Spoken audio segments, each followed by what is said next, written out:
So, welcome back to Third Age Reforged, and finally to a battle that I have been in recently that was actually of high quality. You know, I've had a lot of bad luck lately with the games that I've personally been in. It's often been a landslide one way or the other, but this one was not. This one was a highly competitive game, and it is on a map that I quite enjoy as well. This is, of course, the ruins of Dol Guldur, and as I'm sure you can see, it's based around Dol Guldur. And this was a map that I have shown once before a fair time ago in a 0.97 preview, but this is the first time I'm showing it on 0.97 proper. And of course you can see here the orc encampments and the old crumbled buildings, including a statue to Sauron out here in the front.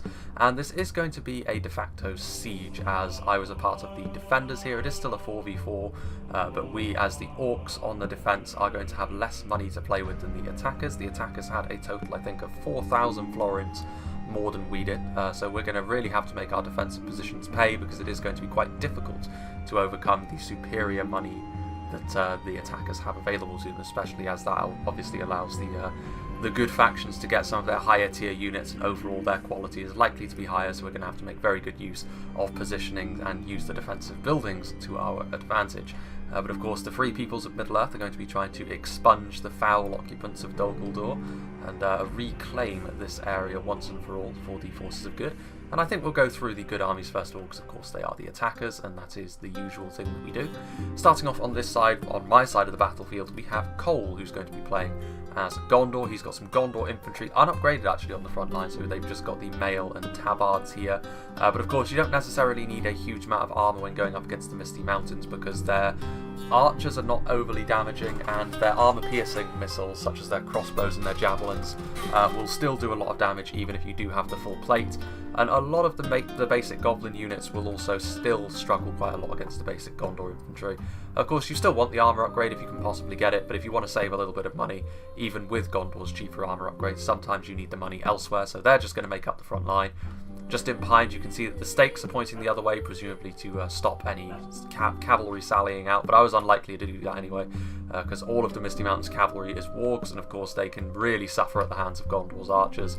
Speaking of which, we have the marksmen of Caer Andros, who are of course a very good choice overall. They're probably my favourite Gondorian unit overall, actually, because they are not only very good archers, very heavily armoured, capable of doing a lot of damage as well, but they're also very good in melee with their two-handed longsword that they use. They're going to be pretty good at dealing with a lot of the goblins in melee also. The one thing you could say they could lack a little bit is a shield in comparison to something like the Balaketh marksman or the Bardian marksman from Umbar and Dale respectively, but overall I think their enhanced abilities in melee more than make up for that, because it makes them very good even if the enemy rushes you, because you don't necessarily need to use them for their archery skill. So there's two of them there. He's also got the Pelagian Marines, which are another good choice here, because of course javelins can be very useful in a more confined map like the ruins of Dol Guldur within the buildings can be. So the Pelagian Marines could be able to bombard my lines quite efficiently if Cole is able to get into position with them, but of course they're not necessarily as tough or as damaging as some other javelins, very much run-of-the-mill with regards to what they can accomplish. Back here we also have some Ravenhelms, which are another good choice actually. I think most Swordmaster units are going to get a little bit of a price reduction in the upcoming hotfix to make them more of an attractive proposition to bring, because at the moment there are very few situations in which you would bring them over certain other kinds of units, but in this situation I do think the Ravenhelms are a good call, because of course they still have that armour, which most Gondorian troops are known for, but also just the fact that their base damage is going to be able to allow them to carve through goblins with impunity, really. Nimlothian Honour Guard, very, very strong, of course, a unit which I'm going to struggle to deal with, certainly because of how tanky they are, but also the amount of damage they can do with those armour-piercing spears of theirs. And I also know, yeah, back here, he's also punted for another General's Bodyguard unit, showing that he's really gone heavy into the quality aspects of his army, and that is going to be the Vanguard of King Elisar, which indeed is going to be the General's Bodyguard here. So very, very nice two-handed swordsman unit, which of course General's Bodyguard tier as well. And he's also got some Fountain Guard in addition to that, and some Citadel Guard, so yeah, very much a quality-centric army. Fairly large, padded out by a few units of Gondor infantry, but going to be quite difficult, because I've had to pad out my army with a lot of heavy goblin units, as we'll see later, so it is going to be quite difficult for me to deal with that quality, at least in melee. Then, to his side, we have GOC Y2K86, who's going to be playing as Cardlan today. Cardlan, of course, perhaps flimsier morale, but they certainly have something when it comes to their crossbows, Menotard Roman Gatekeepers, and then the Minhiriath Sharpshooters. Very, very unsurprising to see the full complement of crossbows from Cardlan yet again. I will say it once again that I do believe that in patch 0.97 crossbows in particular The heavily armoured and shielded crossbows of Cardlan and Erebor are extremely powerful. They offer you a lot of power on the battlefield, and that is one of the reasons why I think Cardlan are quite popular at the moment. You know, the flimsy morale, as with Erebor, is not a big enough downside to offset their strength in this area, to my mind. But the crossbows are still going to be a big problem for us, because obviously one thing that the good factions are always going to try and do, even if they are the attackers in this situation, is move forward and try and shoot us from a distance, try and bait us out of our nice comfortable defensive positions within the buildings and hills. But of course we can't afford to let them do that, because if we get isolated they will destroy us and our morale will collapse. Surely as Cardlan's will if we can do that to them. They also have some Minhirdias Spearmen, which I was very surprised to hear actually do have a small amount of AP to them. You wouldn't think so just looking at their weaponry. I'm not entirely certain they need that, to be honest with you. I think Cardlan have got enough AP, but it isn't overly game breaking. It doesn't really allow them to defeat infantry of a similar level to them. It just makes them a little bit more damaging in return, but a lot of Minhirdias Spearmen there. I just feel as though it just disincentivises bringing them in Minhirdias Men-at-Arms personally, because, you know, that AP does sort of make them a little bit better against infantry as well. So I don't know. It's a thing that can be debated, I think. Greenway Garrison Footmen, so some cheap pikes, which of course Cardlan can also very much indulge in. They don't necessarily need to worry too much either about a lot of skirmishes on the defence, because 2 of the Angmar armies are from Angmar. So that's going to be a little bit less of a problem with their skirmishers, but still something to consider. Dunedain Captains, another two-handed sword unit, some Tharbad Warhammers, so yet more quality. Dunedain Commanders and the Tharbad Riders. I know that the Tharbad Warhammers are around here somewhere as well. Of course they are, they're over there. Not the Tharbad Warhammers, sorry. I know that there are some Gwathlo Trackers around here somewhere as well, so some hidden units. So some archers in there as well. So a pretty balanced Cardlan army, but certainly, as you'll see 99% of the time, heavily skewed towards their crossbows. And then just to his side, we have Thick Dick once again playing as Dorwinion. He's got some Nandor Glade Riders who have revealed themselves here. Very high charge bonus, but not necessarily going to be too easy to use in and amongst the settlement here, because of course they are quite fragile. Once again to Arrowfire. We have some Elvelyn marksmen who are going to be moving forward first. Of course, very, very good in a skirmish fight because of their high armour. Unlike the marksmen of Caer Andros, however, they are not necessarily as good in melee. They're not quite as expensive as that anyway, but still that is something to bear in mind. And then just a little bit further back here we have the customary front line made up of Elvelyn Vinegard and Morroquendi pikes, backed up by Elvelyn infantry. So some pikes surrounded by the tankier Elvelyn units. Just over here we have the Morroquendi bows, of course, with their poison arrows. Going to be trying to bombard the enemy lines. Another unit of cav in the Morroquendi Glade Lords. I think they are the only unit of sort of lance knights that we're going to be seeing on the field today. So that does give them a good amount of power if they can use them, but I'm not too sure how useful they're going to be within Dol Guldur's settlement. And then the final attacking army for the Forces of Good, we have the Hobbit folk, played by Stu Balrog. He's going to be using the firework launcher forward to try and coax us once again out of our defensive position. I feel as though that is a bit of a theme. A lot of the attacking armies have gone for a lot of strength in their ranged units, be it siege equipment or archers, and I feel as though that is to try and draw us out of our defensive position, which is a valid strategy, but we'll see if it works.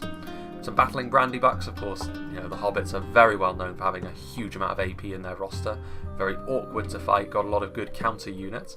The Bjornings, another unit of interesting cavalry. They bear perhaps more in common with wargs than standard cavalry.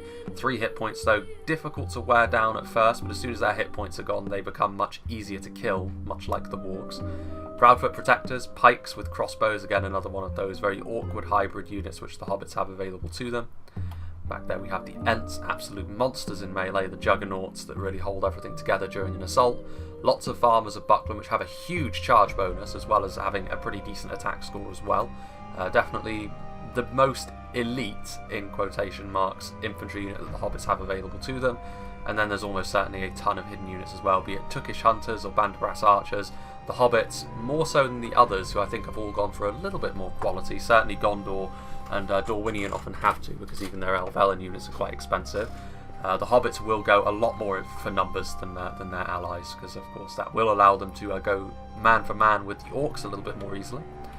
Then the first Orc army, we have Rastlin, who's going to be playing as the first of 2 Angmar armies on the defence. We have some Trolls of Angmar. These 2 units I think are just sort of deployed forward more accidentally than anything else, including some Goblin Band, but he will be able to get them out of there, because if the Bjornings do come forward, they will take losses, so I don't think Stewed Balrog is going to be too eager to send one of his most powerful units into the jaws of death quite so early.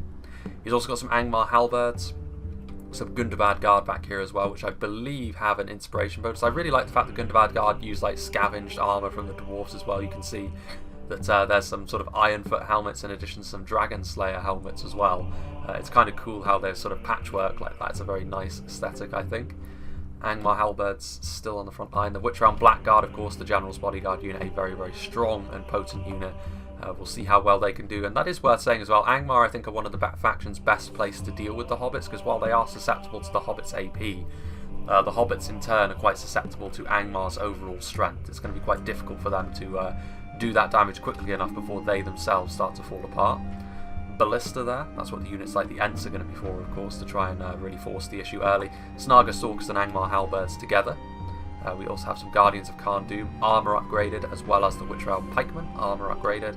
Similar story there to a lot of the Witch Realm units. And then further back, that's pretty much everything, I think. He's got some hidden units here and there also.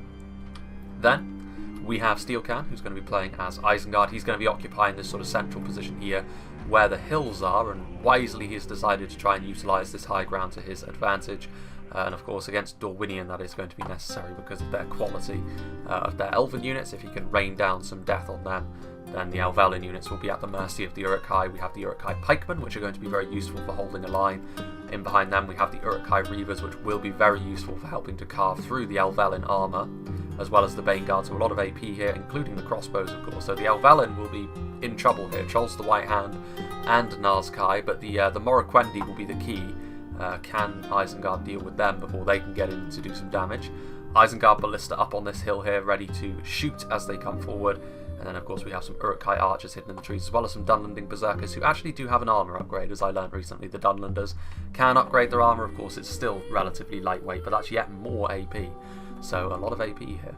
We'll see if that pays dividends for Isengard. Then the second of the 2 Angmar armies, we have Eclipse 2500 of the Dark Cloud, who also has some Angmar Halberds. He also has some standard Guardians of Khan Doom with just their rusted armour this time. He has punted for some Witch Realm Hammer Guards for that AP, which is very nice. Only the Hobbits will that not be useful against them, considering how far away they are. That shouldn't be a problem. The rusted armour on the Witch Realm Pikemen, some Guardians of Khan Doom. We also have some Witch Realm Inquisitors over here, so some melee knights. We of course have the Mighty Witchers, as we saw in the last battle, how dangerous they can be, but there's only a single unit of them this time, so we definitely need to be careful with them to make sure they don't get shot by the plentiful archers and crossbows that are on the attack. More Witch Realm Pikemen, a unit of standard Walk Riders, and some Guardians of Khan Doom, so fairly standard fare for Angmar here. Going, again, it is worth saying that we do have less money to play with, which is why Angmar maybe have gone for a little bit more, the Halberds and some of the cheaper units. We'll see if that pays off. And then finally we have my army, who I think, looking at things, I've got the most numerous army as the Goblins. As you would expect, it's sort of easier as the Misty Mountains to bring a lot of numbers. So I've got for 4 units of the Heavy Goblin Infantry. I actually got an attack upgrade on each of them as well to try and make them a little bit less garbage in melee. But how useful that's going to be against the elite Gondorians is up for debate, really. Goblin Infantry here. Another important unit that I have available to me are the White Uruk Fearmongers. The AP on them is going to be extremely useful at holding a line against the Gondorians, albeit against the Fountain Guard, they will still find themselves coming up second best. I do have a single unit of Heavy Goblin Archers, which I'm hoping to just skirmish with the enemy with and absorb a lot of ammunition with. I don't expect to get many kills, I just want them to absorb the Care Andros Marksman's ammo. I also have some Cave Troll Drummers. I also have the Orc Mangonel. It is a very difficult unit of siege, I think, to get the most out of, but the Orc Mangonel is fairly cheap, actually, and it is capable of causing absolute havoc in the enemy lines if you can force a rout with it. So we'll see if the Orc Mangonel can prove to be useful in this battle. A few units of Mountain Uruk Coast as well. In fact, I think just 2 units of Mountain Uruk Coast, obviously very much not quite as strong as the Uruk-hai infantry, I don't think, but up and around that sort of area, so certainly more quality focused than the Heavy Goblins they're going to be fighting alongside. But I think probably the most important units I have here are my ranged units. My Heavy Goblin crossbows, I've got 2 units of them, one of them is over here. and my Snaga skirmishes, my javelins, because when it comes to pure melee against a Gondorian army of that quality, I'm not going to be able to win that way. I'm going to have to rely on other things and just hope that my heavy goblins stand and fight for long enough. The Cave Troll Drummers should help with that, in addition to my Goblin King's Bodyguard, which is around here somewhere. Indeed, there it is. They have a pretty serious morale buffing effect on them as well, in addition to being the general. Some heavy Goblin Spears and infantry over here, so the heavy Goblin Spears not quite as powerful as they were in 0.96, but the AP should still be very useful in this situation, but I don't expect them to perform miracles against stuff like Fountain Guard and Citadel Guard. More heavy Goblin Spears over here, and then I have a cavalry force as well, 2 units of Warg Skirmishers, so that's yet more javelins I can use to my advantage, and considering Gondor don't have cav, maybe the manoeuvrability will help me. But without further ado, let's begin. So you can see immediately I'm going to just retreat my archers a little bit. I've got my stakes here, thinking maybe the Gondorians could bring something like the Mithrandir's retinue, but in the end they didn't, so I'm just going to sort of retreat a little bit further back into the buildings, and again, using the buildings for cover and trying to set up very advantageous engagements is going to be our best hope here, as the statue of Sauron watches over us, ready to punish our failure if we are unable to do so.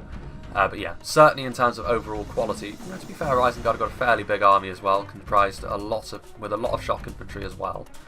But of course, the defensive position is going to be our best friend here. We're going to need to use that to its full advantage. Otherwise, we're going to be in trouble, because the enemy have got both better skirmishers than us, which if we get isolated will start to get picked off, but also overall their quality is going to be higher. Particularly, I would have to say, I would be worried about the high tier units from the Hobbits, I'd be worried about the Morroquendi from Dorwinion, the crossbows from Cardland, and just the overall infantry power that Gondor are bringing to bear. We can see that there are these little trenches in the front over here, but it's just a little bit too open for us to try and engage here, and if you're going to go out here and try and use these little hillocks in front of Dol Guldur, I would say that you would need a more substantial skirmish force than really any of us have brought. Again, I've got quite a lot of range power, to be fair, in my crossbows and all my javelins, but that's a close range. And going out here you need the long range if you're going to go toe to toe with factions like Dorwinion and Gondor in particular. But you can see here that the Hobbits, I think there was like a little bit of a misconception here at the start, like, I had to say in the chat that, listen lads, you've got a pretty significant monetary advantage. You're the attackers in this situation. We are not going to come out of the settlement and charge into your nice, neat defensive lines. So you're going to have to come to us, which it's going to be interesting to see how, because I feel as though a lot of this battle is going to be decided fairly quickly. The tone is going to be set quite early in a lot of the sections of the battle, to be honest with you. And also, we're going to have to come to one another's aid here. There is a fairly large gap between Isengard and Angmar on this side, and myself and Angmar on the other side. There's sort of a large open field in between us here. So it is going to be interesting to see how that plays into it as well. See, the Isengard Ballista is in a pretty ideal position, quite frankly, up on top of this hill to try and bombard Dorwinion as they move forward. And in particular, I think it's going to be the Morroquendi that Isengard are going to need to deal with. I may be, looking at the compositions here, Isengard have maybe gone a little bit too heavy into the AP, which will be very useful against the Elvelyn, but the Morroquendi are going to be, very good in melee against this sort of thing. I can't help but feel like a couple of units of heroic high infantry just for the shields as well may have been preferable to all of that AP, but we'll see. I could prove to be wrong. Gundabad Guard and Witch-Round Pikemen, I should say, not Inquisitors, forming up good front lines. You can see here the wooden fences and fortifications. Also, the hills over here are fairly advantageous for Angmar to use. Nothing too extreme, but it will allow something like the Ballista that Angmar brought to do some damage. And of course, that Ballista could be quite useful for trying to snipe out a few unit models from the Ents, because any unit model you lose from the Ents is going to be a big loss indeed. See there the Bjornings moving out to the side, pressuring things, as it's sort of the calm before the storm here. Charles the White Hand could be a pretty significant factor in this battle as well, and actually during this battle, yeah, this is worth saying, the Medieval 2 Siege Pathfinding once again striking one of the players, as the Ballista was trying to get into position to shoot some of the Morroquendi pikes, but instead the artillery crew decided that what would be much more preferable and much more advantageous for our team is to spin on the spot, as Medieval 2 Siege often likes to do. Unfortunate, to say the least, but the Isengard Ballista at least is in no danger of getting immediately shot by the Elvelyn marksman, and of course There are a couple of units of these Uruk-hai archers in here as well, which by no means will be able to defeat Elvelyn marksmen in a skirmish fight, but they will at least be able to contest it and mean that the Elvelyn marksmen can't just move forwards and force us ever further back before shooting us up against the cliffs. Meanwhile, over here, you can see that there's a little bit of shuffling around from both myself and Eclipse 2500, and indeed what I eventually end up doing, seeing that Gondor is actually not going to go through here but is instead going to go out to the side of the map over here, I did realise that the Orc Mangonel would probably not be all that useful considering the angle, so what I will do with the Orc Mangonel is send it over to assist my ally Eclipse, because not only will the Mangonel be able to shoot into these more open areas with a little bit more accuracy, but also Cardland are more likely to rout than Gondor. And of course the main feature of the Mangonel really is its ability to do extreme damage to morale, more so than physical damage. The Isengard Ballista is now loading its bolts.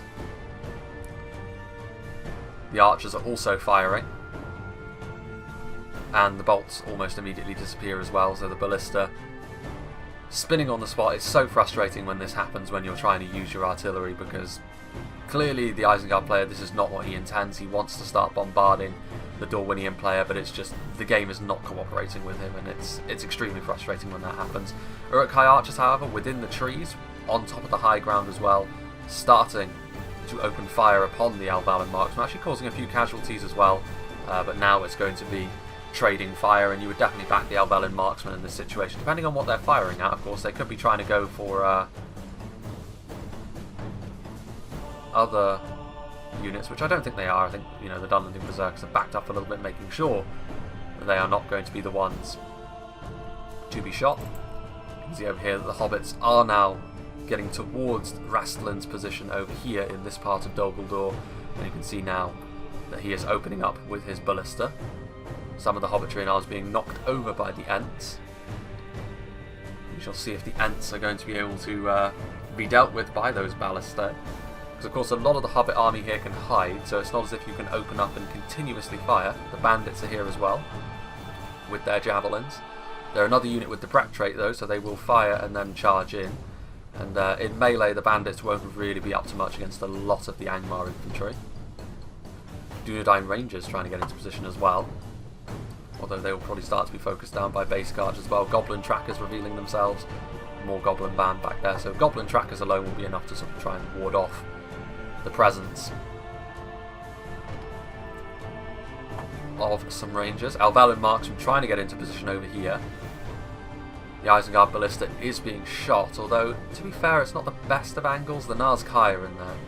But again, it's not the best of angles, and if only one unit of Elvelyn marksmen is firing, then two units of Uruk-hai archers should honestly be able to overpower them over the long haul. You can see here the Gondorians slowly shifting forwards towards the line as well. There was quite a sort of lengthy period where the attackers were sort of lumbering their way into position. And here, of course, you can see Cardland also moving forward. The Gwathlo trackers revealing themselves. The Ghetto Rangers themselves, no body piercing on them of course, but all the downsides of Rangers really. The fact they can hide though is still useful for avoiding a sort of skirmish phase. Out come the Witch Realm Inquisitors as well. Also the Warg Riders of Angmar. So perhaps trying to put a little bit of pressure here onto the Gondorian flank as it's Citadel Guard, Gondor Infantry. Athelian Rangers are also in there as well, revealing themselves for Gondor, so definitely a target that we would much rather be rid of. But you can see also here, coming forward, the Cardland Cavalry in force, the Dunedain Commanders, with no armour upgrade, but still the Lancers are here, coming forth. The Hobbits flooding forth as well, the Longbottom mob moving forward with their throwing pebbles. The Gundabad Guard should be able to withstand that without too many issues, however. Now as we move back over to here, we can see that Angmar all too happy to engage the Cardland Cavalry, it must be said. And no, that is very understandable, because these Dunedain commanders will really not enjoy being in melee against the melee knights of the Inquisitors and the Wargs, and the Tharbad Riders charging in. They do have a big charge bonus, but again, in melee their morale is going to start to fall apart in the face of the Witch Realm Inquisitors, although the Nandor Glade Riders are coming in as well. Again, another unit with a high charge, but not necessarily the best at going cav to cav. I wish that Eclipse had actually told me what he intended here, because I would have sent a unit of my Warg skirmishers out far sooner. And as soon as I saw that he was going balls deep into the enemy cavalry, I did start to move one of my units of Warg skirmishers, but it was far too late, really. Perhaps that just comes down to battlefield awareness from me, but it's one of those things where communication can be the key. Because if my Warg skirmishers had been here as well, we would have been able to devastate all of this cavalry, really. Fountain Guard are coming forward, and now Eclipse's cavalry is kind of caught out a little bit. The Morroquendi Stalkers using their poison arrows to good effect here against the Warg Riders, which is good to see, going after the right target, because the Inquisitors with their armour and shields would be much better to stand up to the Morroquendi Stalker fire. Meanwhile, over here, still Dorwinian doing their thing, trying to skirmish with Isengard, but of course the hills, the defensive position of Isengard means that's going to be very difficult, honestly, for Dorwinian, and they may honestly be better off doing something else, because Isengard are going to be able to sit here quite comfortably and skirmish with them for quite some time. Meanwhile, their allies are going in on Angmar. The hobbits colliding with the scary-looking orcs. The pebbles are flying from the Longbottom mob. The hobbitry and arms are charging into melee against the Good and Bad Guard. Good and Bad Guard actually shaken under the pressure from all of these archers and stones and the AP and melee. The Ents are also getting in behind enemy lines. The Angmar halberds are here, but honestly the Ents may have bitten off a little bit more than they can chew, because they don't have any support over here. The AP from the halberds, the strength of the Blackguard as well. You know, the Ents, the same thing against... To deal with the Ents, you do the same thing as you do against Trolls. You put good units up against them and they will start to falter. Snaga Stalkers' defeat seems certain. You know, two of the smaller races of Middle-earth in the Snaga and the Hobbits going at it. But of course the Hobbitry and arms, while they are shaken, they should still come out of this fight as the victors. Snaga Stalkers, of course, completely free for the first unit. There are some Witch Realm pikemen in the background over there. The Trolls of Angmar. Angmar still with a good amount in reserve, whereas the Hobbits coming forward in hordes. Some more Snaga Stalkers flooding forward, some Goblin Band to try and plug the gap. The Gundabad Guard are still standing, to be fair, which is a testament to them, but they do desperately need some support, otherwise the Hobbits are going to start to do some severe damage to them. Proudfoot Protectors getting into a very nice position, starting to fire their crossbow bolts in. They will need to be shut down fairly quickly if there is to be much success over here for Angmar, because those bolts are going to do a lot of damage, because they have an ideal angle, which when that happens with crossbows, you know you're in a good amount of trouble. Meanwhile, over here you can see that Angmar's cavalry is retreating. My cavalry is over here as well, at least one unit of my Warg skirmishers, but this of course is, you know, where my reinforcements were lagging too far behind, because now I shouldn't really have sent help. You know, if I was going to send help to Eclipse, I should have done it far earlier.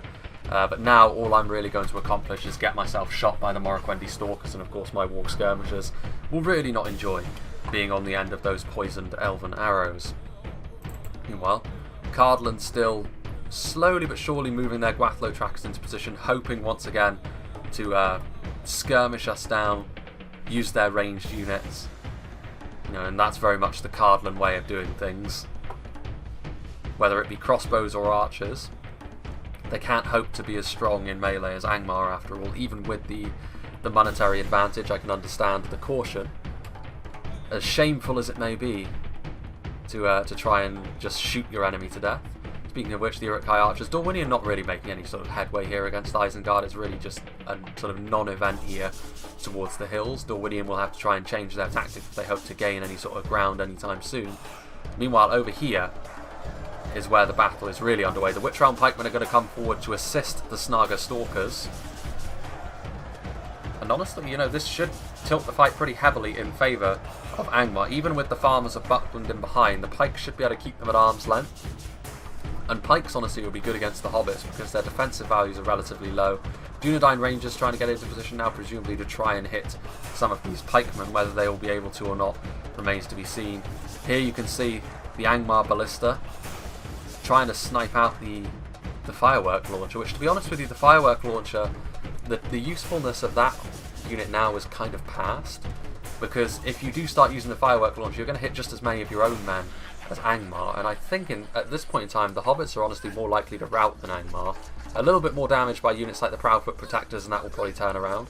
The Longbottom mob have been mown down like grass by something. I can only imagine some form of skirmisher has done that to them.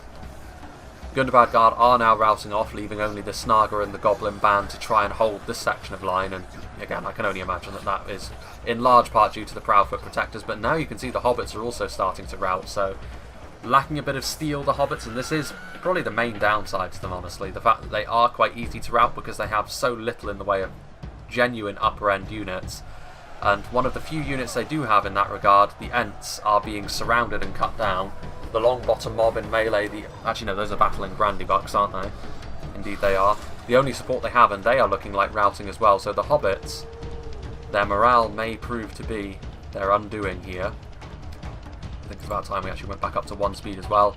Gundabad Guard taking yet more hits from the Proudfoot Protectors, but they're already routing, so Rastlin will not be overly concerned about that, and of course the Hobbits, by far the biggest army that are on the attack today. The battling Brandybucks able to get into the Goblin Trackers, and of course they will be by far the stronger in melee of the two units with those big mallets and those lumber axes. Some of those bolts being buried into the floor, a lot of arrows being loosed as well.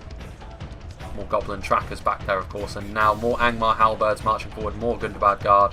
The Proudfoot Protectors proving to be a real thorn in Angmar's side, but Angmar honestly has the upper end of this engagement. The Hobbit Assault is starting to fall apart at the seams, really.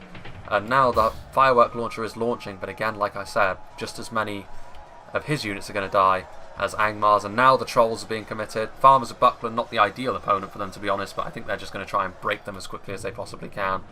And now they're going to pull off here. Meanwhile, Dorwinion are starting to move forward, as are Cardland. Cardland were actually starting to skirmish with Isengard, and seeing this, I think Eclipse realised that he had to move forward, otherwise he would just start getting shot by Cardland. But of course that's kind of what Cardland want, because the Gwathlo Trackers will then lure Angmar into range of all of Cardland's very deadly crossbows. Having said that, we do have the Witch Realm Inquisitors over here, and actually I think once again it's time to turn this down to half speed as this starts to really kick off, as Dorwinion is also starting to move forward now, really starting to put some pressure onto the Isengard lines. The Uruk-hai archers being caught napping a little bit, really. And now the Isengard Ballista is also going to be put under pressure. But the Trolls, the White Hand, are coming in, and of course they will put the Elvelyn Vinegard in the ground very, very quickly. But is it a bit early to be committing them? Who knows? But this is where all the AP from Isengard should really come home to roost. All of these Elvelyn units are being sent in first. The Elves are sort of being kept back in reserve. That could prove to be a bit of a problem for Dorwinion here, because all of the AP from Isengard will really help out here. The Dunlanding Berserkers, as low tier as they may be, there's a lot of these lower end skirmish AP units, the shock units, which can really be used to good effect here. The Trolls need a bit of support though, they're a little bit isolated. You can't really afford to send Trolls in all on their lonesome, but the Nazkai are in close proximity, and hopefully they can be used to good effect. Nandor Glade Guard going around to the side here, Isengard setting up those units, Uruk-hai pikemen getting shot by the Morroquendi bows. Meanwhile over here, I'm actually sending over a couple of units over here as well, because I realise that if he's moving forward, Eclipse is going to need some sort of support, and I can't afford to send my best units, otherwise Gondor will just wipe me out. So I'm sending over a couple of units of my heavy Goblin Infantry just to try and offer some more numbers to this assault. But to be honest with you, Angmar have also sent forward nothing but their lower tier units, to be honest with you, which is understandable, because if there was a higher tier unit, the crossbows would just destroy them. But I can't help but feel as though morale is going to be an issue here for both my heavy goblins and for all of these lower end Angmar units. The Minhiriath Spearmen and the Erinvorn Axemen moving into place as we move forward. Gondor still trying to move into a position where they can get an advantageous engagement against me.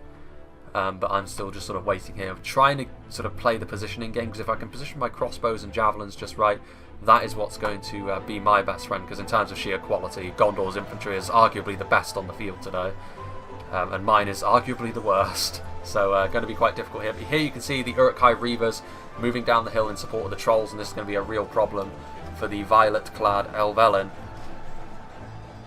They're going to really start to struggle here. The Trolls will start to lose their hit points as well in all this mess, but Dorwinion's manpower is really going to start to be cut down. But the Nandor Glade Guard moving around to try and flank, and the Nandor Glade Guard will be the last thing that the Dunlanding Berserkers want to see. The Dunlanding Berserkers' victory seems certain against the Elvelyn Marksmen here, as you would expect, but the Nandor Glade Guard are a different proposition entirely. With their elven skill, the Dunlanders will really not enjoy that, but the Uruk-hai Archers will be ideal for killing off the Nandor Glade Guard, as fragile as they are to Archfire. The Isengard Ballista actually able to escape from its fate. Dorwinian starting to put pressure on the flanks. Elvelen infantry over there. Uruk-hai crossbowmen are also over here. Let's go and see what's happening over here between the Hobbits and Angmar. And actually you can see Dorwinian sending over some Nandor Glade Guards, seeing that the Hobbits are really starting to struggle infantry-wise against Angmar, as perhaps you would expect, as all the AP is not enough to make up for the sheer quality and strength that Angmar can bring in this sort of situation. The Nandor Glade Guard are coming in, and with their charge they could recharge the Witch-Round Pikemen into paste. Very, very powerful shock infantry unit indeed. Forward come the Guardians of Khan Doom.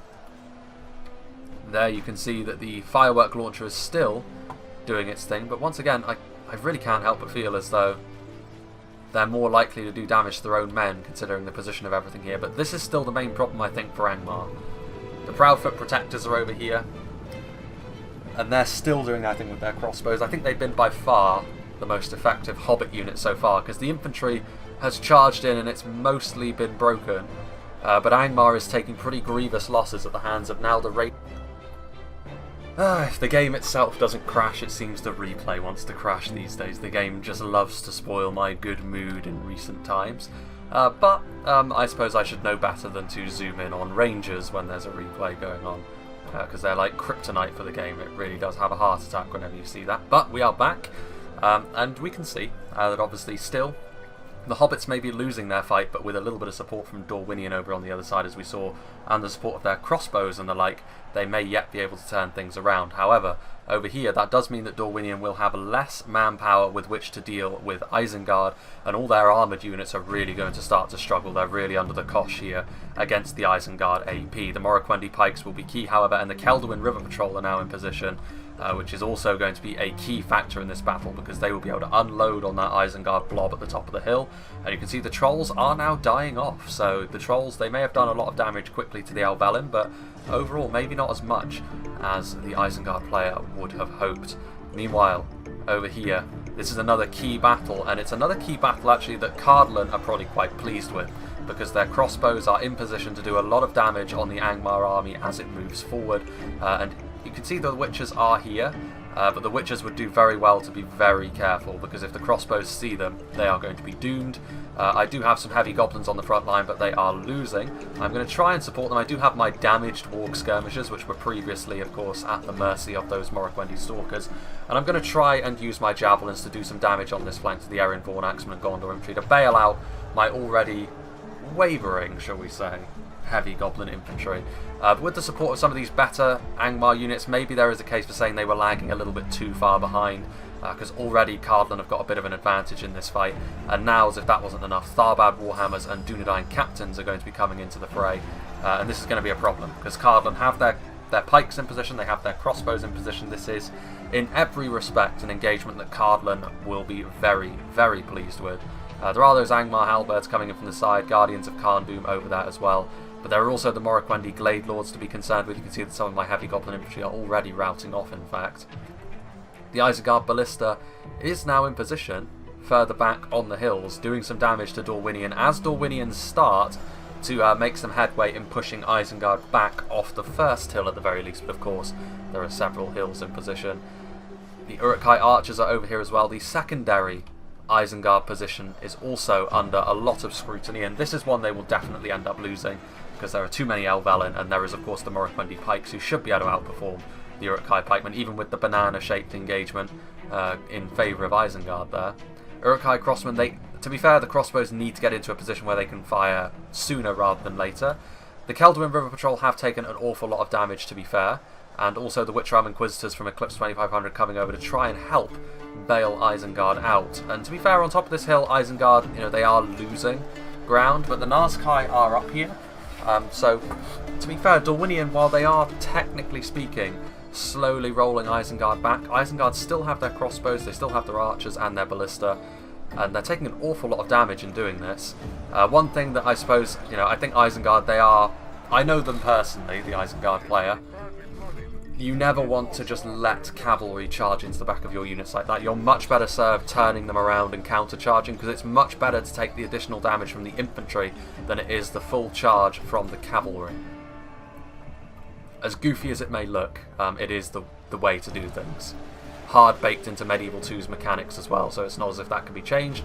Minhiriath Spearmen, meanwhile, I think over here, finally, we are going to start to see the engagement between myself and Gondor. You can see that my crossbows are in position, and again over here, much like with Cardlan in the middle, it's a situation where I was forced to come further forward than I would have wanted, purely because the marksmen of Carandor still have ammunition where I don't have any archer ammunition anymore, and also the fact that they have their javelins and their rangers. So effectively I need to get into melee range and close the gap as quickly as I possibly can, but again, much like in the middle, I'm going to have to do so with my lower tier units first, and while my crossbows have softened up the Citadel Guard, it's still Citadel Guard against heavy Goblin infantry, and already my units are starting to become shaken. I've got my drummers who are over here, but I'm not convinced they're actually in range, so I do shift them across to buff the morale of my units as well. But from a pure quality perspective, I am in trouble here. My Mountaineer at Coast will do some work for me on the front line, but it's still going to be difficult. The Athelian Rangers are there, and this is where my composition is going to hurt me, because I am in a wide choke point, but a choke point nonetheless, and it's this situation that Gondor are going to like. And you can see in the distance there some big explosions coming in as my Mangonel is now in position. My Mangonel has actually been sort of showering fire down upon the enemy for quite some time at this point, but it's not in time. You can see that there are some frying units there as the Witchers managed to grill the front line. So Cardlan getting perhaps more than they bargained for here. The Witcher Hammerguard defeat seems certain, but ultimately this is the problem. There's a huge crossfire going on. All of these crossbows doing the damage, and even with the Witchers and even with the Mangonel, I'm trying to do what I can with the Mangonel, but again, it's primarily a tool to try and rout the front line, but unfortunately, if I hit the front line, it would be much more likely that I would rout my heavy goblins and what remains of the Angmar army than anything else. So, unfortunately, that's just the reality of the situation here. Cardlan and the Dorwinian cavalry are now moving over to try and put some pressure on Isengard. Isengard more and more are looking surrounded up on their hills, but the crossbows doing a good amount of damage there to the Elvelyn on the approach. A downhill charge there by the half-orc Baneguard. And it is worth saying as well, as I sort of look from on high over here, finally the Proudfoot Protectors are in melee. And to be fair, the Dunedain Rangers are over here as well, but Pikemen, I think there are still a few, yeah, there's Guardians of Kharn-Dûn, there's Goblin Band. So Angmar are going to have a narrow victory over here. Their infantry power is just about going to be enough to finish off the Hobbits, so we do have something going for us on the field so far. But elsewhere we are struggling. Morroquendi Stalkers getting a downhill charge there into the Uruk-hai crossbowmen. The Uruk-hai archers are starting to waver now as well, as you can see that the Minhiriath sharpshooters getting into position. But to be fair, on this front line, Isengard's still winning, and up here on top of the hill, still just about holding out. The Nazkai, still 41 of them left alive, not many of them dying to be fair, and a lot of this has to do, I think, with a lot of these units, even the Morroquendi Pikes, not necessarily being the fastest at killing things. So the Nazkai leaving a carpet of bodies in their wake. Minhiriath sharpshooters, but with the support of Cardlan on the way, you would think, especially because the crossbows, Isengard are going to start to struggle. There goes Eclipse's general at the hands of the Dunedain captains and Tharbad Warhammers. He's still putting up a fight here, but ultimately Cardlan have been very much victorious on the back, mainly, of their crossbows. Over here, you can see that my units are starting to rout as well, which is very disheartening for me. I was trying to put up a front line, trying to do what I could. Even with the Troll Drummers there, my units are just routing like the cowardly goblins they are. Which is a big problem, and again, that is perhaps down to me investing more in my lower tier units, trying to go for numbers. And here you can see the quality of Gondor, it's proving to be a real problem. I'm doing a lot of damage to Gondor, honestly, on the approach with my javelins, who've just routed. But also my crossbows doing some good damage there. And also Gondor did have a little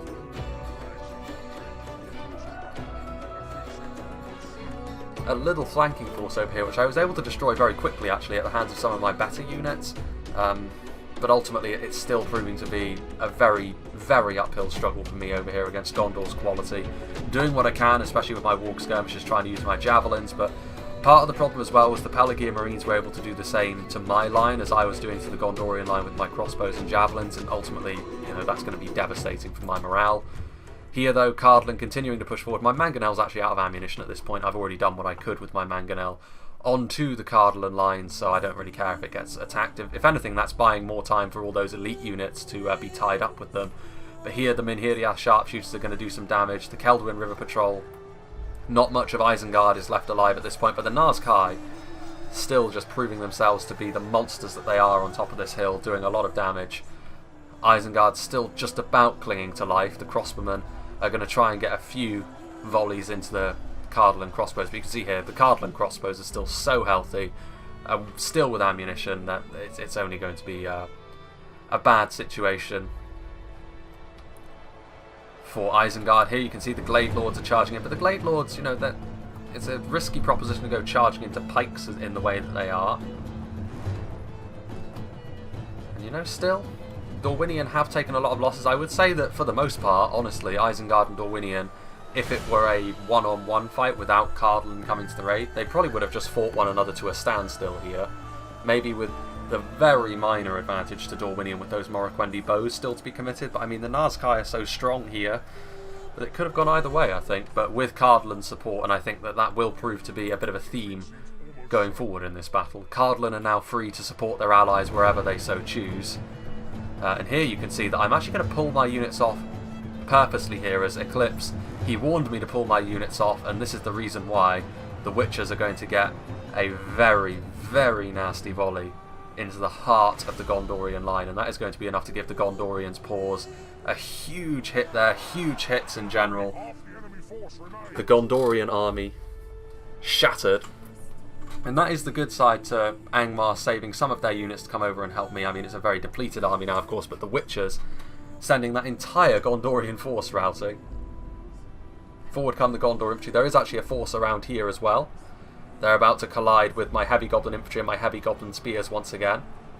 I'm going to send my warg skirmishers around the back also, and I'm going to get my Snaga skirmishers into position to try and start throwing javelins in, because of course the Nimlothian Honor Guard are going to make very quick work of these heavy goblins I've got over here without support. I'm going to need these javelins to do a lot of the heavy lifting, and even the Raven Helms, to be honest with you, are going to carve through heavy goblin infantry. And here comes the column of Cardland reinforcements. So much like Isengard suffered at the hands of Cardland's reinforcements, I too, because honestly with that Witcher volley I felt quite confident in actually finishing Gondor off. I've got my crossbows still with a lot of ammo, I've got my javelins still with a lot of ammo, I've still got a unit of mounted wargs as well, which I can use to charge into these units from the back and start recharging them to make sure that the Gondorians stay mostly separate, and they're still routing as well, those marksmen of Andros. But the real thorn in my side here is going to be Cardland. Like, I've got no answer to them really, because if I turn my back on Gondor, they're going to be able to recover from the Witcher volley, because a lot of those units are going to return because they're healthy enough to do so. So it's a bit of a heartbreaking situation for me really. I was on the back foot against Gondor for so long. A glimmer of hope was offered to me by my ally when they carved through them with those Witchers, but now with Cardland coming over to assist, it's looking pretty grim once again. Another unit of heavy goblin spears returning from routing, but again it's Nimlothian Honor Guard and Raven Helms that they're going to have to deal with. You can see here the crossbows still trying to shoot into the Gondorians. I've got my White Uruk Fearmongers over here doing the business against what's left of the vanguard of King Elisar. King Elisar, of course, long dead at this point. There you can see my wargs also charging into the Gondor infantry in the background over there. My Goblin King's bodyguard trying to push forward, as well as my mounted Uruk host to continue to finish off these units. There's still some Fountain Guard in here as well, of course. But this is the key. The Cardland reinforcements are going to be what does me in here. So again, I'm going to have to just try and do as much damage as I possibly can and hope that our allies over on the other portions of the battlefield are going to be victorious, but that isn't really going to happen here, as the Nazkai are still fighting, just about. There's only 5 of them left alive, but again, based purely I think on the Cardland reinforcements, Dorwinion are going to have their victory over here as well. So Isengard defeated, so that leaves our final hope really being Rastlin and Angmar, who was able to defeat the Hobbits in more or less a 1v1. Of course there was a unit of those Nandor Glade Guard that came in as well, but it's a very small army, so it is going to be highly dependent really on how much damage, not really Isengard because Isengard are mostly gone at this point, but how much damage myself and Eclipse are able to do to the Gondorians and the Cardland army over here. But of course there's a lot of elite units. There's Gatekeepers, there's Tharvad Warhammers, still some Dunedain Captain Summer I think, and you can see over here that my force once again routed like the cowardly goblins they are. My lines blown apart, my crossbows at this point are routing, my Snaga are being chased by the Raven Helms, and you can see here that really the Cardland reinforcements were devastating for me. There was an opening to perhaps kill Gondor, but with their help, Gondor are going to be able to bounce back and have a second wind, and with those elites I'm not going to be able to defeat them in pure melee. My Goblin King's bodyguard may stand and fight to the bitter end, but that isn't going to be enough in the long run to really force a victory over here, unless my crossbows return from routing. in which case we may have a bit of hope left to at least do some damage. I don't think even if my crossbows came back that I'd be able to win this fight by any means. My White Earth Fearmongers are here, again getting their pole arms down, trying to do what damage they can to the Cardland reinforcements that have come over here, and they're not an easy unit to kill, the White Earth Fearmongers. Certainly not with the assistance of the Mountaineer Coast, but with a unit like the Nimlothian Honour Guard on station as well, it's going to be very, very difficult for me to continue in this vein for much longer. And there's the Pelagia Marines fighting off against the Goblin King's bodyguard, surrounded by Gondor infantry. More forces are going to come back, but interestingly enough, my heavy Goblin crossbows do return from routing, so I am going to be able to shoot some volleys into the back of the Gondor infantry over here to try and bail out my Goblin King's bodyguard to keep them standing for as long as possible. But I do start going after the Nimlothian Honour Guard because I know what a danger they could be. They're definitely the best target that I could possibly go after in this situation. I mean, here the sharpshooters coming across as well. There go the bolts colliding with the Nimlothians, but the Nimlothian Honour Guard are so tanky that most of them are actually going to be able to keep standing, even in the face of a crossbow volley such as that. Dwathlo trackers are over there. There goes my general. Killed in the mix there, but the Goblin King's bodyguard will go on fighting regardless. They are actually wavering at this point with the loss of the general, but still fighting whilst completely surrounded. Those crossbows still doing their thing. Over here, there's still 3 Nars Kai left alive, but I think this is going to be the end of them, as the Glade Lords continue to slowly trundle their way up the hill. This is going to be it. They're going to charge in, Banzai style, and that is going to be it. Mown down by the Glade Lords, and that's going to be Isengard gone. Myself and Eclipse might be just about gone as well, to be honest with you. My army is tiring, you don't say. There's some Fountain Guard. Goblin King bodyguard victory seems certain, amusingly enough, although with the Nimlothians getting involved as well, that's going to be anything but certain. My other unit of crossbows also came back from routing. So at the very least I've been able to not go quietly into that good night against Gondor, but even so it's going to be a big ask for Rastlin to try and turn this fight around. I am going to be able to get a point-blank volley off onto these Fountain Guard and Athenian Rangers as well. But of course, the Goblins being what they are going to rout, which is a shame, because 70 of them might have been able to overpower the Rangers and the Fountain Guard. But fortunately for me... Oh, there goes my general. Oh, it might have been the Cardland general that died then. Well, well, well. The Heavy Goblin crossbows now getting into place. My other unit of Heavy Goblin crossbows getting into place to try and do yet more damage to the Gondorians, making them pay as dearly as I can for forcing me away from my position. And here we go, another volley coming in, and it's a nice big blob here. So Pelagia Marines, Infantry, and Nimlothian Honour Guard. And Gondor don't have much left, of course, and without that Cardland support, I still maintain I probably wouldn't have been able to win. But of course, you know, the Gondorians could turn that around and say that without the Witcher support they would have won, and they would have. But that mainly comes down to my composition and the Goblins being cowardly and useless in the fashion that you expect Goblins to be. Nimlothian Honour Guard now charging forward, and of course a few bolts coming in, but not really anything too substantial there. Just trying to make myself as big of an annoyance as I possibly can, and the Gondorians are going to be able to finish me off here.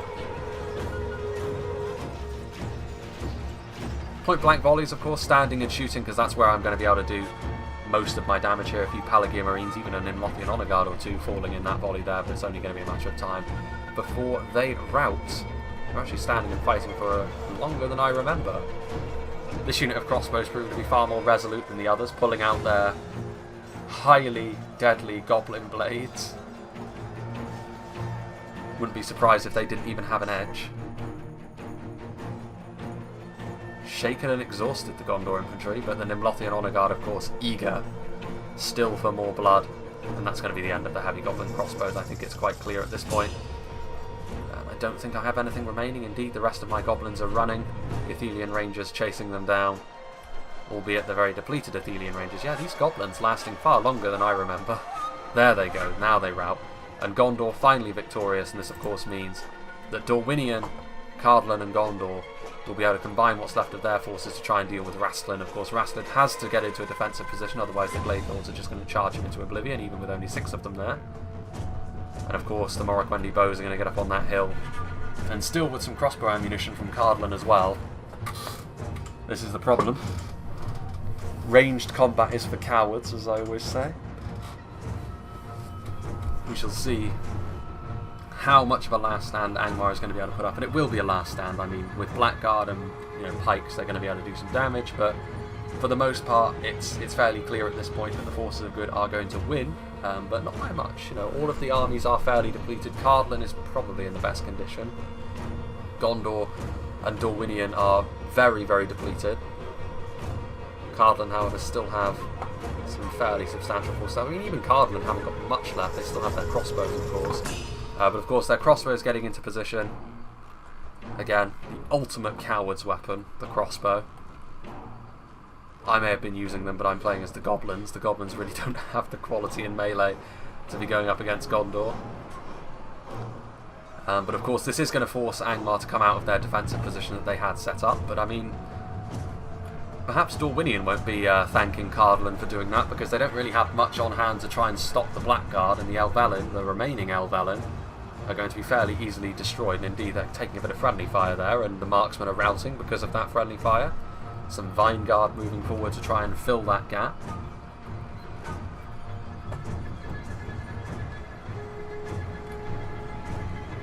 Which around Blackguard and Guardians of Kharndoon moving in. Yet more poison arrows being loosed, trying to go after the pikemen. They don't have a very good shot though because of the fortifications. They're having to go over it, so not necessarily the most damaging. Could certainly be a lot worse. The Guardians of Kharndoon are going to pull away from this engagement and stop the sharpshooters from firing. Which is good. It's always good to deny a Cardlin player his crossbows. Of course, it's not going to make too much in the way of difference in the long run, and the sharpshooters, as healthy as they are with their maces in melee, should be more than enough to deal with them. The Bjornings are still here. The Bjornings actually did come over and charge into my army at one point, and we missed that. But my heavy goblin crossbows are able to do a lot of damage in return, and of course now with their hit points gone, even very, very basic units of goblin trackers will be able to kill them on the charge. Speaking of poison arrows doing their thing against the goblin band, there goes Samwise, being brained by a goblin arrow. Wathlo trackers are routing, so Cardlin proving again to be as resolute as a wet noodle when really asked to get into melee. The Bjornings are gone, so I mean Angmar putting up a good fist of it here, and Dorwinion may be forced from the field as well, but with yet more Cardlin forces on the approach.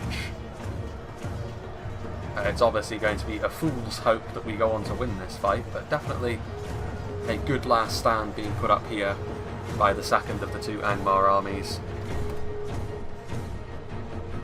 Here come the Morroquendi bows as well, the rest of the Cardlin reinforcements, which at this point have done their damage against Isengard, against me, and now they're going to try and do the same against our final holdout in Angmar on this flank. A lot of wavering going on, which can only be attributed really to being thoroughly outmatched, and also the poison arrows must have had their effect as well. The Witchround Blackguard, just like the Nazkai before them on that hill, proving to be a very strong unit in melee here, the last holdouts. The crossbows are really trying to get into position to shoot their foe. Goblin trackers still shooting away, trying to do something to the Glade Lords. Those Minhiriath sharpshooters are actually shaken. All of the Cardlin forces at this point are shaken. The footmen are actually routing. The gatekeepers, the gatekeepers should have enough morale to keep themselves in the fight for longer, however, and of course with their AP, they're going to be very useful for helping to deal with Angmar. And of course, even though Angmar, it is conceivable that Cardlin mass rout and Dorwinion die in this, but of course then there's still the tattered remains of Gondor, and with still surviving Nimlothian Honor Guard and Ravenhelms, as bruised as they may be, that would be enough to win the battle regardless. Tharbad Warhammers doing their thing as well. Witchround Pikemen are shaken at this point. The Gatekeepers doing their thing. Minhiriath sharpshooters forcing the Goblin trackers at this point to rout.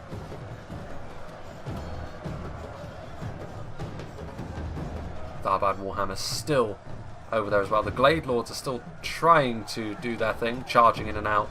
The Morroquendi bows getting into melee against what's left of the Guardians of Karndoom. A very even fight actually out here on the periphery. But as the defenders, we really don't need an even fight at this point. We need a fight to go more in our favour than not.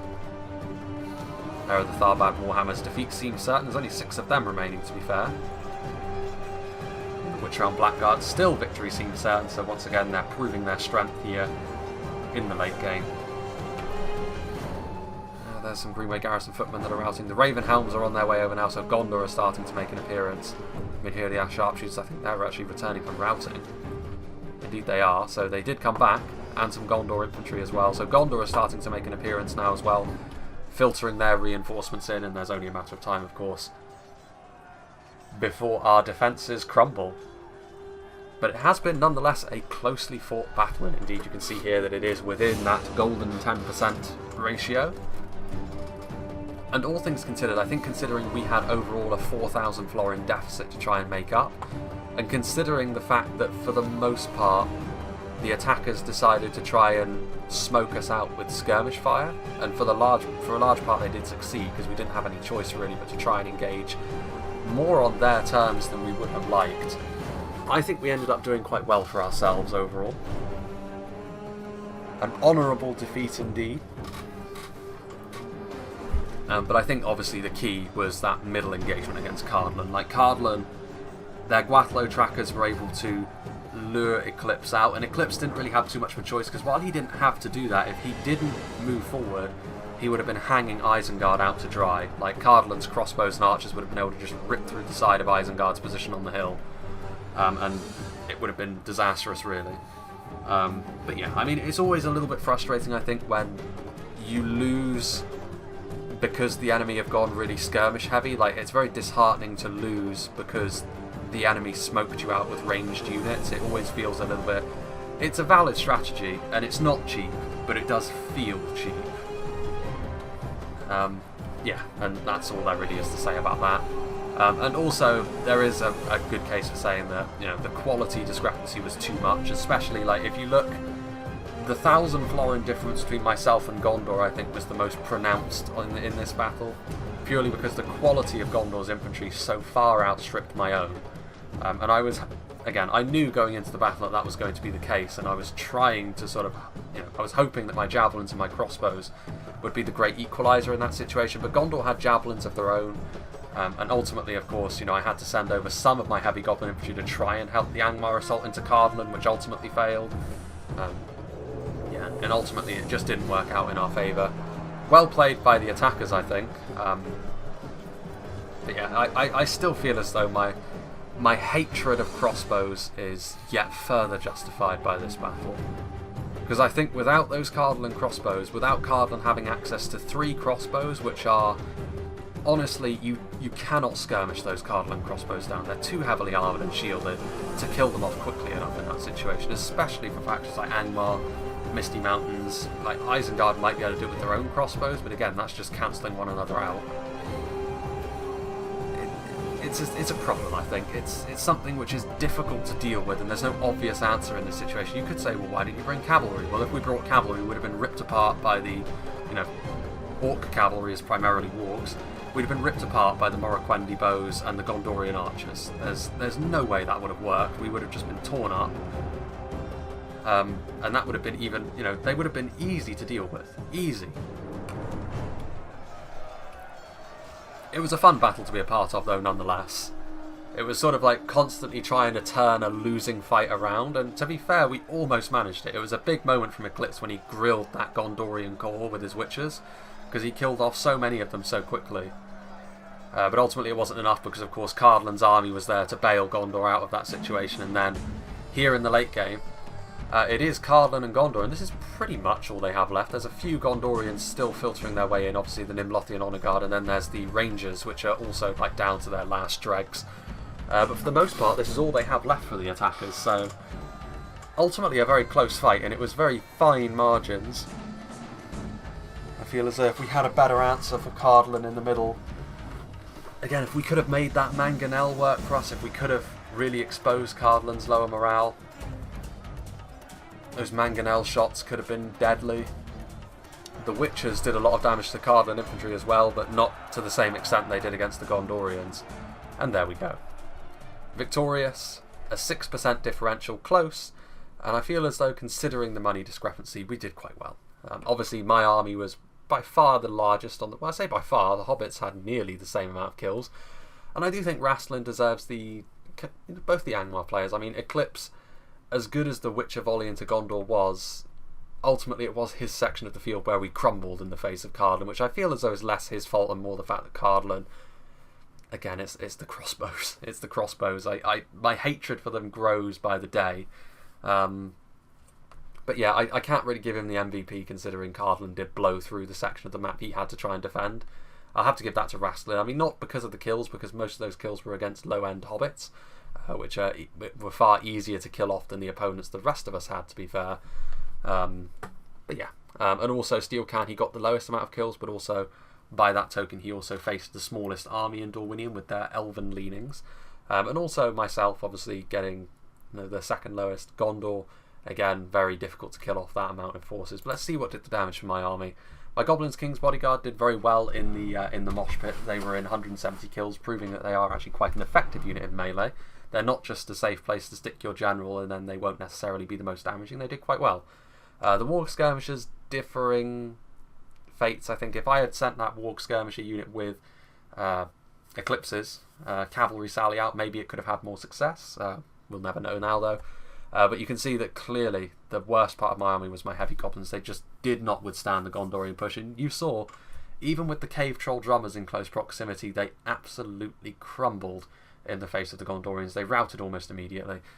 And I kind of feel, actually, that that's why I'm having more trouble being a part of games that are close. Because the routing mechanic... it feels way more likely for units to rout in 0.97, and I know that's intentional, and I don't necessarily think it's a bad thing, but it's just a fact that in a 4v4, if one player's army routs in that manner, the game is no longer going to be close, because that whole army is now going to be able to wrap up the line of the whole other team, and it's so difficult. It's almost impossible to recover from a chain rout like that, and so it's just a part of the game now where I think closer battles across the board are just a little bit harder to do, because it's way easier to rout, especially if you're a faction like the Misty Mountains, of course, which you kind of expect. But I also feel as though with the Cave Troll Drummers there, the spears shouldn't have crumbled. The spears and the infantry shouldn't have crumbled as quickly as they ultimately did. Even against the Gondorians, I didn't expect them to get many kills, and that seems about right. But I feel as though they should have stood for longer. Again, it's the morale mechanic. I'm not against the morale mechanic. I know a lot of people are. But it is one of those things where it can be frustrating to play 6 games in a row and for none of them to be close because one player's army chain routes it in every game. It's just one of those things. My Snaga and my crossbows, again, differing fates. One of my crossbows did what I wanted them to. The others were unfortunately not able to get into a good position and not really able to do the damage I needed them to. The Fearmongers did okay. My Mangonel actually ended up doing a lot of damage to Cardland in the end, but it just goes to show the impunity with which Cardland were able to win their infantry engagement based on the support from their crossbows and their skirmishers. Against Angmar of all factions as well, because I can be sure that most of Eclipse's damage on that fight must have come from his Witchers, which blew through the middle of that Cardland line. But yeah, well played. That Cardland victory in the middle was definitely the decisive one, I feel like, because then Cardland were able to reinforce first Dorwinion to finish off Isengard, then Gondor to finish off me, and then ultimately, of course, they came across with the remnants of Gondor and Dorwinion to finish off the final Angmar army. But a big thank you to all the players that were involved, because it was a fun battle. Sort of trying to claw our way back into the game constantly is what it felt like, and we were almost able to do it. That Witcher moment was a big one, but ultimately it wasn't enough to get us fully back into the game, and the forces of good were able to clear out the festering pits of Dol Guldur once and for all. So yeah, I hope you enjoyed this, and the next battle should be the one on Tol Falas that I was talking about, but we shall see. We're getting close now to the start of the university term when induction week happens on the moving from the 16th onwards, the 16th of September. It's going to get far more difficult. A cough in my throat at just the wrong time. It's going to get far more difficult to keep up the schedule that I'm doing, to be brutally honest. And certainly when university starts, it's going to be at the very least down to 3 videos a week, which, to be fair, is only a minor decrease. But it could go down to 2 videos a week as well, which is honestly more likely now that I'm looking at my schedule, because it is going to be quite difficult to keep up with everything. And ultimately, my university and my work have to come first, obviously. I can't afford to flunk just based on my YouTube channel, so it will probably be 2 videos a week from that moment moving forwards, but we shall see. Regardless, that's something for another time, and I think I will do a channel update video closer to the time to sort of explain what's going to be happening. But regardless, until then, I hope you enjoyed this, and I hope you'll join me for whatever is next.